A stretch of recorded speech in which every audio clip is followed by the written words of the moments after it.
Hi, this is Victoria Meyer. Welcome back to the Chemical Show, where chemicals means business. Today, I am at the HCPA annual meeting in beautiful Fort Lauderdale, Florida, and I am speaking with Nicolas Georges, who is the Senior Vice President of Scientific and International Affairs for HCPA. Nick, welcome to the Chemical Show. Thanks for having me. So tell us a little bit about you and your experience and what you do here at HCPA. Gladly. So as you said, Senior Vice President, Scientific and International Affairs. I am involved with the various aspects relating to science, our regulatory work, as well as our connections and work internationally with our partners. Previously, before joining the association, about almost 8 years ago, spent 10 years in industry working for different companies, being a technical director at a young age for a small I&I company, industrial and institutional, making a variety of liquid products, as well as being the director of regulatory affairs for a contract aerosol manufacturer. Got it. So you bring a pretty unique perspective of both industry experience as well as now association experience. Correct, and I think that's also in part why I was hired for this role, is to bring in that balance, to understand the realities of what happens in the workplace and within the member companies, and be able to do that analysis before it hits our members for their awareness. Yeah, makes sense. So when you think about your role, and of course your role is quite expansive, and HCPA is quite expansive in what it does, what do you see as some of the bigger priority areas right now for HCPA and its member companies? Well, thank you for asking that. Certainly, as you said, we represent a broad range of products. We have 7 product divisions, 6 of which are specific product categories, but I also am in charge of our aerosol division, which represents anything in the aerosol delivery form. So it doesn't matter if it's an air care product, a disinfectant, a pesticide. We'll also get involved and work with our partners in the cosmetic space, the drug space, food, paint, spray paint, and so we'll tackle all those different issues together in collaboration. In terms of our biggest issues, it's very hard to pick and choose just because of the breadth of what we represented, and what's important to one company may not be important to another. But I think among the bigger topics, it's the aspects of disposing our products, particularly in the light of extended producer responsibility, what's happening around recyclability. Beyond that, I also think things like the proper use of products, or more specifically, the intentional improper use of products that results in harm and even unfortunately death. Things of that nature are critically important for us to work on together as an industry. Right. So let's talk a little bit about EPR, because we talk about this extended producer responsibility, and yet it's maybe not always obvious to everybody. It's not always obvious to me, frankly, about what this looks like as it comes to reality. Well, I think part of the reason for that is in this country, in the United States, we're still trying to figure that out. And oftentimes what will happen is within these stakeholder discussions is, well, here's what Europe is doing, or here's what Canada is doing. But the reality is what works in those areas may not apply here in the United States. And we also have to confine them to the laws that have been passed in this country, or future discussions on bills that will become laws. Even though there are bits and pieces that we want to pick and choose from, we have to look at this in the totality of what's happening. And these are very large, complicated bills and now laws that we, and when I say we, I don't mean just industry. I mean we as all stakeholders, including government, consumer advocate groups, are struggling to say, how do we implement this? So can you give me an example of just one of the EPR bills or actions that affects HCPA and its members? Yeah, so certainly. So in Colorado right now, there's discussions on post-consumer recycled content requirements. Okay. The law mandates that the Producer Responsibility Organization comes up with PCR levels that industry has to comply with. And it all makes sense. If we're going to recycle our materials, they have to go somewhere. Right. And so it makes sense of if you have a package, put it back into the next package. Waste reduction, nobody's going to complain about it. We all want the proper disposal of our products throughout the entire value chain. We don't want them going in the environment. We don't want them ending up in the ocean or rivers or things of that nature. Ideally, they don't go in landfill either. We use them until they can be turned into something new. And so, that all sounds good, but there's complications with different packages. And so if you look at, a variety of products, I'll pick on plastic for a moment, I can create, if I have enough material, a 100% PET beverage container.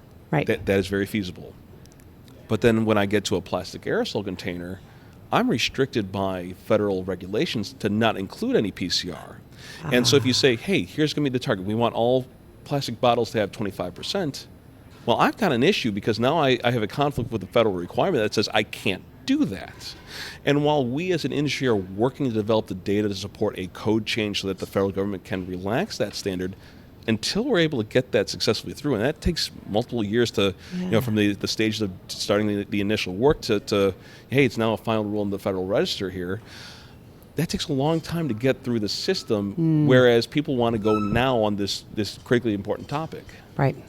That's interesting. So, yeah, I think the complexity of it, is, especially this mix between state and federal regulations, as well as, and I talk with people about this, just the sheer feasibility of having scalable solutions, right?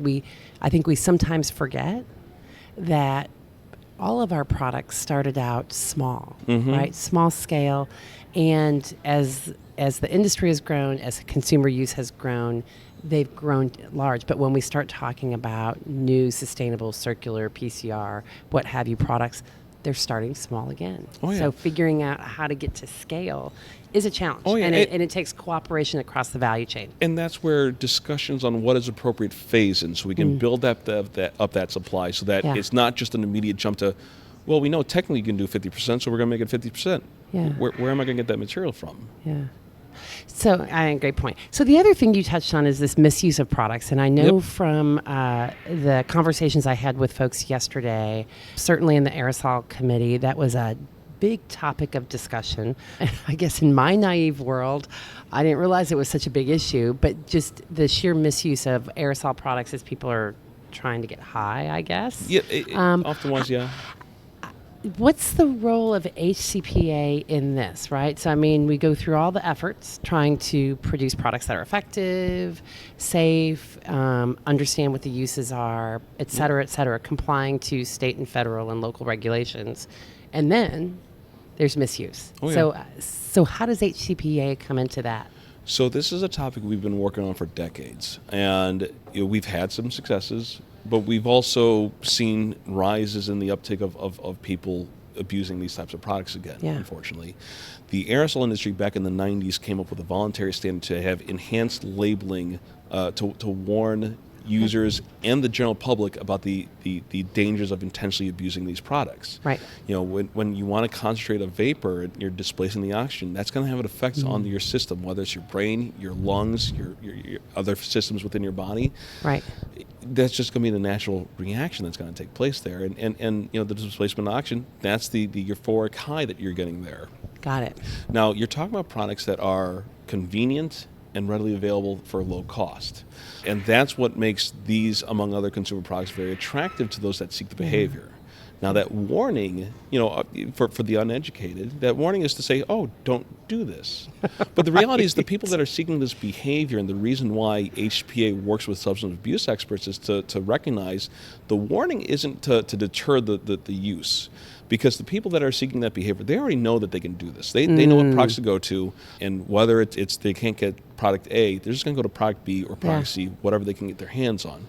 It's to warn the loved ones in their lives, though, when they see 12 cans in the bedroom or the car, what's happening here? Interesting. Why is this taking place? And when you see these enhanced warnings that aren't required by government, that we're doing ourselves because we know there's an issue, that's part of the discussion to hopefully educate them from that standpoint. Yeah. Because so much of this is just awareness. You go through the school programs, and I remember back in the 90s going through DARE, they're teaching about drugs and alcohol abuse. Right. Yeah. We never talked about inhalant abuse, so we never had the discussion of, don't huff the glue. You didn't think to have that discussion. Yeah. When we breathe in helium, it's a gag because you're making your voice go high. It's funny. Right. But there are repercussions to all this stuff, and we as a society don't recognize this on the same level. In part because alcohol abuse is so prevalent. When you talk about drugs, whether it's illicit or prescription drugs, those catch the headlines. Yeah. Inhalant abuse, because it's it as an issue isn't as large in terms of the totality of the impacts, whether it's, and I'm not trying to minimize statistics and each death is terrible, but you don't have the same scale and size of those problems, so it doesn't get the same attention. So in addition to labeling, are there specific actions that HCPA and its companies are taking now? Or So we are currently developing a voluntary standard. We're working with retailers on this to, once again, further enhance our labeling, because we, new day and age, we need to look at what we've done previously and do better, or create new stuff to hopefully better inform. But at the same point in time, we're working with retailers to add new sales restrictions so that these products, which do have legitimate uses, aren't as convenient to purchase. And so part of that is, them being behind the lock and key, or being behind the store shelf, training employees to recognize signs of abuse, as well as limit the number of containers a individual can purchase, so that they can't walk out and have a 24 pack of these products all of a sudden saying, who needs 24 of a duster? Now, a business case, you can certainly go through all that, but a normal consumer like you and I, we don't need that for our household use. Right. I mean, I've got a can of a duster. It's been there for a good year. You guys have talked about, I've heard this, what is a duster? So a gas duster is propellant. It's not air. It's a propellant that you spray and say your electronics to clean out the vents. Okay, so we're talking about those small cylinders of spray for my keyboard. Correct. Got Things of that nature. Okay. And on the business side, people use them to keep clean their various infrastructure for their electronic systems and things of that nature. So it's more than just the professional or the home use, but very much you think of your keyboard spray. Okay, got it. That's helpful.